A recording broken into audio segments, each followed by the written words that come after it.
Okay, let's get ourselves ready. How's everyone? Sunday Night Rant. I welcome everyone on. Hello. Great to see you guys and girls. Really excited to see the regulars. Hello, Chrissy. Good to spend the day with you yesterday. Hello, Jasmine. How you going? A big shout out to all our regulars that are coming on. Hello, Brian Yazbek. Good to see you, my friend. You've got a great board put up on in Elwood. Everyone keeps talking about it. Mario, how are you? So, guys and girls, hello, Leanne. Good to see you again. Susan, my wonderful business manager and close friend. Good to see you, Susan. Your trademark Facebook comment, Vegan Power. Leanne, hey Jay, how you going? Congratulations, I know you're getting married. So, guys and girls, I'd like you to do one thing right now, more than any other days. Hello, Connie, how are you? I'd like you all to share this rant. And the reason I'd like you to share this rant is, yes, I like going into other communities, and you've got communities. Hello, Luke from the UK. Just finished from the gym. Fantastic. Hope you're getting some biceps. Hello, David. The reason I want you to share this rant is that this rant tonight may actually, to the right person, may actually change their whole life. And the reason I say it is, as you know, from my earlier post, those that read it, hello, Elliot, is that two of our people in the community of real estate agents, young people, you know, under 40, you know, actually under 30. Hey, Josh. By the way, Josh, your webinar has had amazing comments.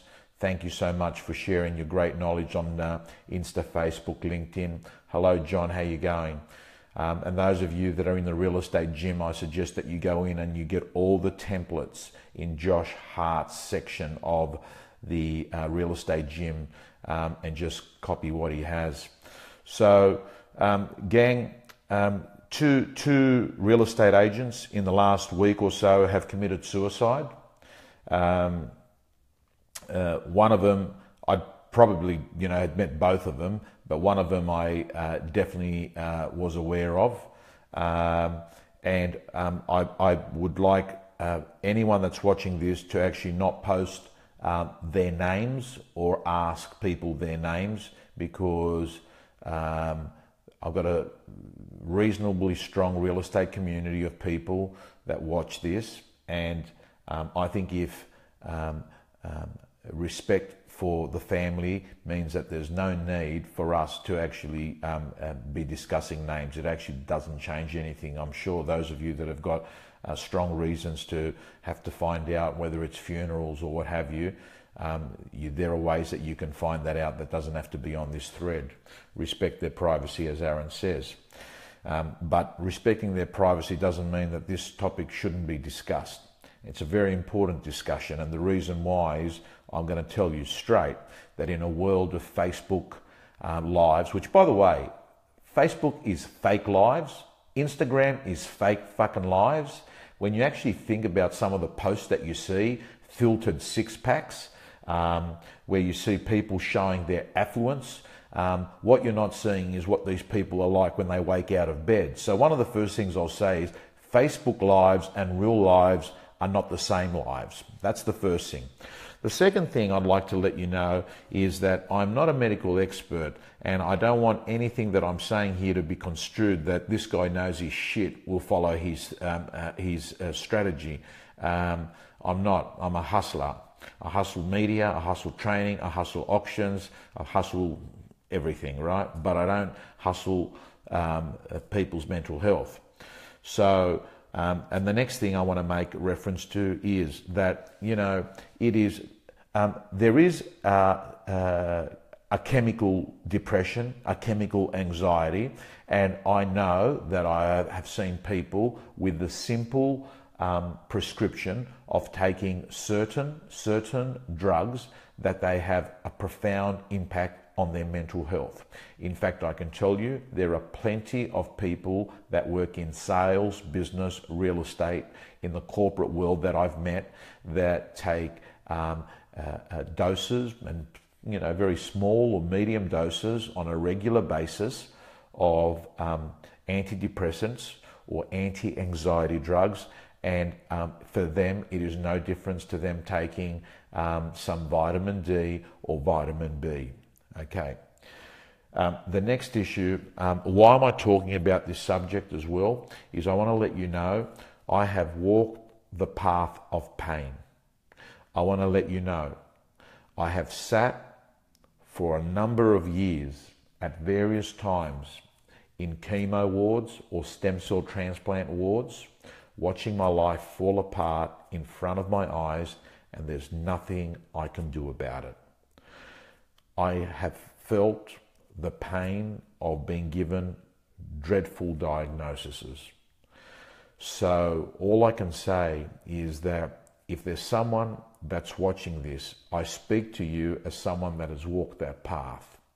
Admittedly, the path that I've walked and my depression and anxiety could easily be attributed to one single thing, and that was the fact that I was in many ways doing the opposite of what depression and anxiety is, and that is, in the world of cancer, you're actually fighting to stay alive, not doing things to kill yourself. So I get the fact that I'm not someone that has actually suffered what is known today as being, depression. But it's not just about depression, because I'm going to say to you right here, right now, my experience in real estate, and even with the top performers, I noticed the following. There are many, not just some, there are many of these top performers and average performers and poor performers. So it doesn't discriminate. They're lonely. They have no self-confidence, low self-esteem. They suffer anxiety. They are obsessed with getting the approval and the okay of other people. They struggle with stress. They have thoughts in their heads that stops them from sleeping at night. They have strong envy and jealousy of other people. Many times they struggle to actually get out of bed. So what you don't see on social media is the photos of these people lying in bed first thing in the morning, having the shits that the sun has come out and having to face another day. But what you see is them, maybe showing off their car when it's been washed, or them with the latest watch. So a couple of the things I want to let you know, why particularly in real estate, out of a lot of businesses, but it's not just real estate, it's money markets and any business that is very much in people's face. Now, let me just bring up real estate for a moment, because real estate is very measurable. This is one of the challenges that we have, because people play the comparison game. And the reason that you can easily play the comparison game in real estate is that you can easily work out how successful an agent is. I mean, realestate.com can quite easily provide what the market share of one agent is versus another agent. So we know that, how many agents sold X amount of properties in X amount of period. That's very easy, but you could do that through signboards. You could do that through a number of ways. So one of the things that that I'm saying to you is that the reason why real estate in many ways becomes this keeping up with the next agent is that you can actually see what the next agent's doing, which is a little bit different to, say, another job like plumbing or, for instance, accounting or medicine, for that sake. The second thing is that it appears that, jobs like real estate and other jobs, business, commission-based jobs, seem to be very financial in the sense that it seems to be a big KPI. And what actually happens is this affluence that comes from it is usually invested in materialistic toys. And what's happened is, in this new world of social media, people are able to flaunt those toys. And then what people do is that they play this comparison game. And what they have is what I call the gap. And the gap is a big issue, because what the gap does is it says to one person, this is where I am now, and this is where I can be, because this is what that other person's doing. And this other person looks like they're a lot happier. And what's actually happening is that you can't measure that other person's happiness, because all you're seeing is the toys that they've got. So what actually happens is that the person with the gap keeps looking forward, and they've got a major discontent between where they are now and where they can be. And what they do is they rarely look at where they are now and where they came from. Because when they do that, and they'll realize that they have already fucking won. And I have a lot of one-on-one coaching sessions with high-performing principals that run big businesses, and I notice that many of these businesses, the best thing I can do to help the happiness level of that principal is to help that principal understand, hey, listen, instead of you spending 100% of your energy looking at where you are now or where you can be, because what you're going to be doing is always striving, and never arriving. What I'd like you to do is to actually start splitting the time between not where you're going, but also where you came from. Because when you do that and you say, hang on a second, I started at point A, but I'm actually at point, L now. And man, I'm fucking done well in my life. And that doing well brings gratitude, and that gratitude makes you feel good and happy.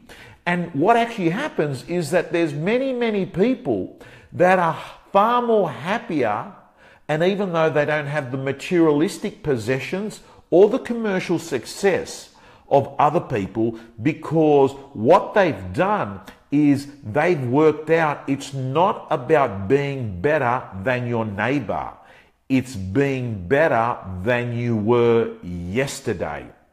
Now, guys and girls, if this rant has particularly resonated with you, I'd like you to share now, or to actually tag someone. Tag someone, write their name and bring them into the conversation. So, and I've got to say that there's a lot of what I call these keyboard warriors that look fucking fantastic, typing shit up and posting photos, right?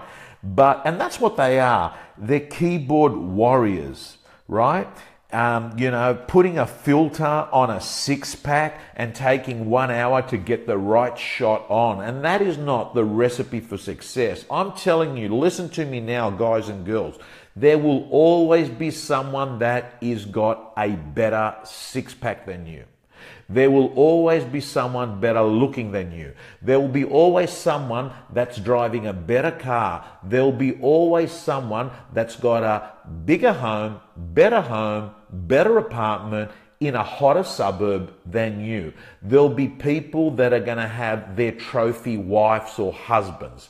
There'll be people that are going to have kids that are the smartest kids in the school, the kids that everyone looks up to, the kids that get all the scholarships. But I'm telling you, there will be no one better than you at you.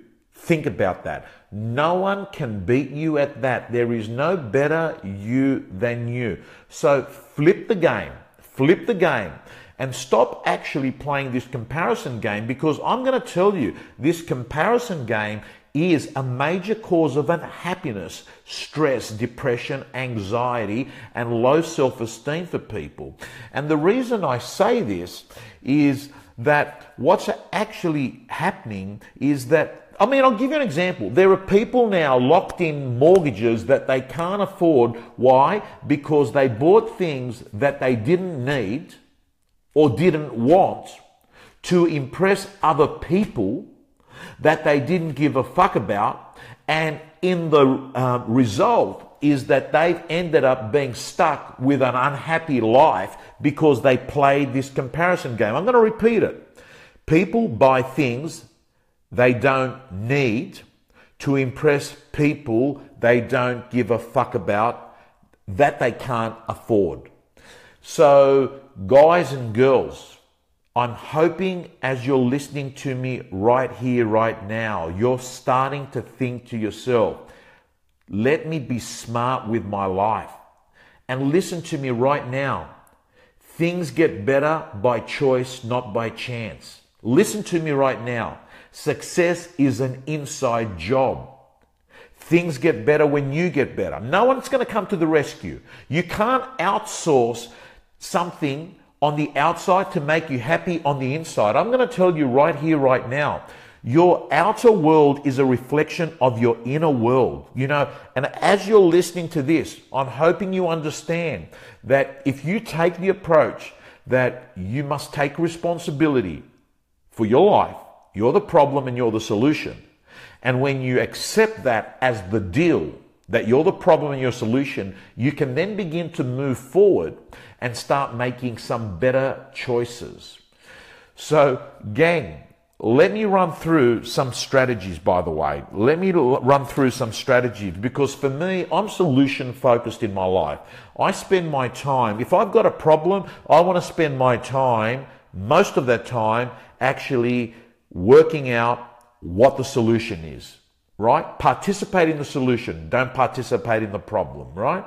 And that's why you'll never see me. Like this week I had surgery, I was in for surgery, you know, was put asleep, and I don't take photos showing me at fucking RPA hospital. I don't take photos showing me fucking going through chemo and radio, right? I don't, you know, like I do that shit, but I don't participate in the problem. I participate in the solution, and I'm hoping you do that as well.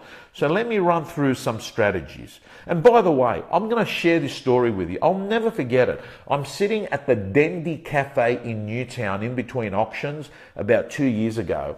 And this is just a typical example of how you can get instantly happy by thinking about this.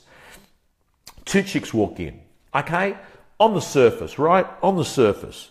One, she's a 10. She's a model. She's TV stuff. Like, everyone's looking at her. One, obviously, she looked nice, but I've got to tell you, I mean, compared to that girl that walked in, right? Everyone's looking at this, you know, I shouldn't even be saying this sort of stuff, but you get the drift. They sat down next to me at a table, and I can hear their conversation. And I was in between auctions at Newtown. And I'm sort of eating away, having my poached egg, salmon, you know, avocado, soy, linseed. And I'm listening to these two girls. One's positive, one's negative. One's whingy, one's more optimistic. One's trying to actually make the other one happy. One is looking at a problem for every fucking solution. She's just in a negative frame of mind. Oh, do you want to go and do the Bonte Bronte walk? Nah, I think I'll just stay home. Oh, do you want to go out, you know, tonight? Oh, what's the point if we go out? You know, chances are we'll end up having to queue up. The point I was making is that all I felt was negative energy, and look. I mean, I'm not staring at him because I don't want to come across looking like I'm a fucking deviant fucking old guy, right? So I'm just sort of sitting there. And I just was trying to work out who is the one that's being positive and who's the one that's being negative. And then what actually happened is I got up to pay the bill and I looked backwards and it became clear. The whinger was the girl that had walked in that looked like the model. But in that instant, when it became clear to me that she was just a negative person, the other one, who was energetic, optimistic, positive, laughed a bit, I've got to tell you, she actually looked far more aesthetically attractive.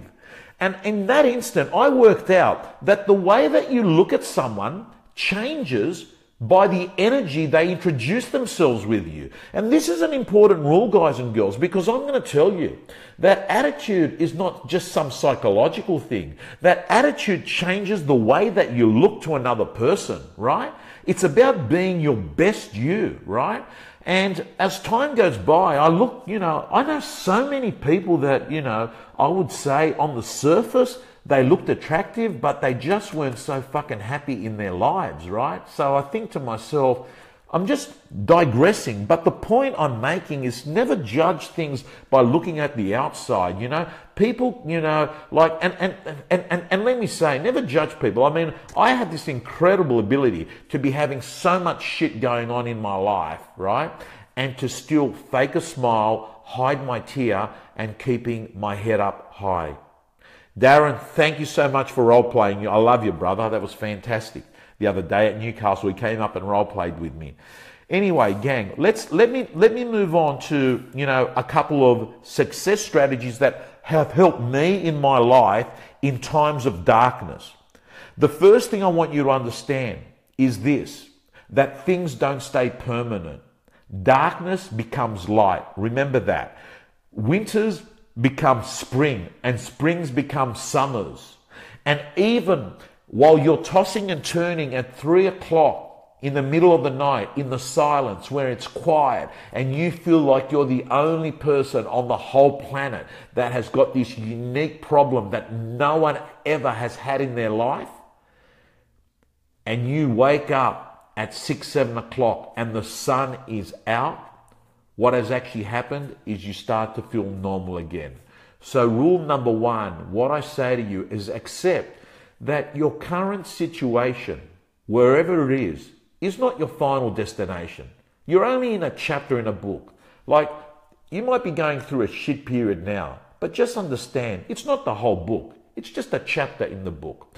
The second thing I'm going to say to you is that we talk about it, but intercept anxiety with gratitude. Intercept anxiety with gratitude. And what I mean by that is that do this exercise. Just start it tomorrow. And that is, write down every morning 5 things. 5 things. Write down 5 things every morning on what you're grateful for in your life. Do that. The word gratitude is overused because people say, oh, you've got to have an attitude of gratitude. Yeah, I'm grateful, you know. To me, gratitude is grace. Gratitude is grace. To me, gratitude is being able to have 50 things going on and you being able to say, well, what are 5 things that are actually good in this situation, right? Gratitude to me is being able to ask yourself questions like, what's great in my life right now? Who loves me? What excellent thing happened yesterday? What am I really looking forward to doing today? Those questions, when you ask them, they force you to focus on things that make you feel like things are good and you're lucky. So get into the habit of writing 5 things each day. What am I grateful for? The next one is, and this is proven by research, and that is, listen very carefully, exercise. When they have clinical trials and they add exercise to people studying depression, they clearly see better results with the people that do exercise. And I can tell you, in science now and in cancer, I'm saying this wrong, but epitogenics or etopogenics has shown that there are certain things that you can do that changes the genetics of your cells, which means your own immune system actually can fight cancer. And I'll just run through those 5 or 6 ones very quickly. It's exercise, sunlight. Next one is spirituality. Next one is getting rid of toxins, clean diet, right? These things here up here, thank you so much, epigenetics. Epigenetics is the word. So what we clearly know that those things that I just ran through there, now science is saying we know that people can change their molecular biology. Extraordinary. So the next thing is, before I finish off here today, is, guys, I want you to get a sentence. Listen to me. Get a sentence. A sentence is what you are here for, right? Your sentence is your life's purpose. What is your sentence? What is your sentence? See, I know that on the 10th of June in 1967, I was given an assignment. I was told by God, I have good news. You are going to beat one out. Tom, listen to me. This is what happened. You're going into Earth. You're going to beat 400 trillion other sperm. And what's going to happen is you're going to connect and you are going to go onto the Earth and you're going to have a life. And what's going to happen is in this life is that you're going to have a beginning where your parents aren't going to have a lot of money, but they're going to give you a lot of love. And what's going to happen is that you're going to learn at an early age some really important lessons, but we're letting you know that the first few years of your life are going to be hard.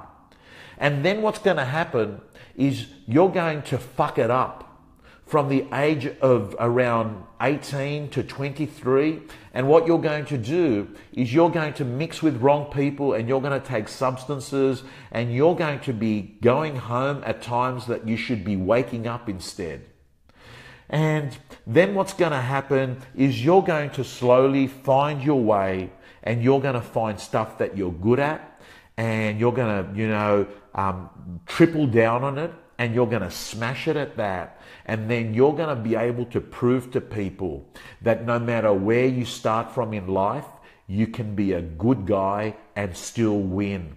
And then what you're going to be able to do is as you return home for the final chapters of your life, as you return back to the source in the afternoon of your life, what you're going to do is spend your time and energy showing other people that they can do exactly what you did. And that is your assignment on this planet. So I'm grateful for the fact that I was even given an opportunity to enter, because the chances of being conceived is 1 in 400 trillion or something. It's like an extraordinary number. Someone can Google it and let us know. But I also know that what you need to do is to get yourself a sentence. And I have a sentence. For me, it is to show people, no matter where they are right now, no matter how painful they are in their life right now, that they can thrive and have a magnificent life and still be a good person and leave the place better than when they came in. So, gang, I'm going to finish on this note, but I'm going to leave with 2 things. Number 1, if you are someone that is thinking of committing suicide or has the occasional thoughts that come and go, you can, in total confidence, send an email to info@tompanos.com.au. And only 2 people will see that email and I will contact you. I'm not a medical expert, but I'll have a chat with you. And from there, most likely, we'll talk about the next step. And the next step might be, and listen carefully, if you're in Australia, the number you must ring is this: 13114. I'll repeat, 13114. If you're in Australia, that is the number to Lifeline. And they talk, and I'm telling you that words change lives. Words change lives. Remember, there's a guy called the Angel of the Gap that has saved hundreds of lives. His house was opposite the Gap. Google him, Don Ritchie. And all he used to say to people is, how can I help you? My house is not opposite the Gap, but I've got an audience of people that I talk to on a regular basis. So my offer is to you that you send an email, but my preference is that you ring up Lifeline, right? Because they won't fuck it up, right? These people are trained, and Susan is actually going to be a counsellor at Lifeline as well. If you're in New Zealand, The phone number is the following: 0800 543 354. Guys and girls, on that note, I want to leave and remind you that difficult roads lead to beautiful destinations. That sometimes, even when things are really, really shit and they're really, really fucked and they just feel like it's the end, I'm telling you that a new beginning is often disguised as a painful ending. Remember that. And I'm looking at my life. My life has had a positive detour and it's been pulled to success at the darkest times. If these dark times did not happen, I would not have done the things I did and succeeded in those things. And this has happened in property. This has happened in business. This has happened in every area of my life. So it saddens me to think that the two people that passed away lost the opportunity to take something that would have been a new beginning, but it's become a personal end. My final words to my community on a Sunday night rant is this: every day, do a random act of kindness and something strange will happen. You will be the person that wins. It's called Helpers High. God bless you.